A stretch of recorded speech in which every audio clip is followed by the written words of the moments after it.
नमस्कार शेतकरी मित्रांनो, स्वागत आहे तुमचं आपल्या कृषी कन्या यूट्यूब चॅनलवर। बघा शेतकरी मित्रांनो, आजचे कांदा बाजारभाव लाईव्ह व्हिडिओच्या माध्यमातून आपण बघणार आहोत। तत्पूर्वी आपण चॅनलवर नवीन असाल तर चॅनल सबस्क्राइब करा, व्हिडिओला लाईक करा आणि शेअर करा, त्यामुळे तुम्हाला नवीन व्हिडिओचे अपडेट लगेच बघायला मिळतील। चला तर व्हिडिओला सुरुवात करूया। बघा शेतकरी मित्रांनो, कृषी उत्पन्न बाजार समिती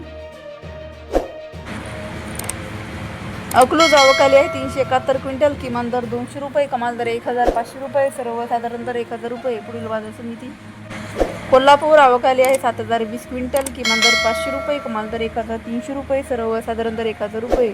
पुढील बाजार समिती अकोला आवकाली आहे 375 क्विंटल, किमान दर 400 रुपये, कमाल दर 1000 रुपये, सर्वसाधारण दर 700 रुपये। पुढील बाजार समिती छत्रपती संभाजीनगर आवकाली 2590 क्विंटल, किमान दर 600 रुपये, कमाल दर 900 रुपये, सर्वसाधारण दर 750 रुपये। मुंबई आवकाली 11654 क्विंटल, किमान दर 800 रुपये, कमाल दर 1500 रुपये, सर्वसाधारण दर 1150 रुपये।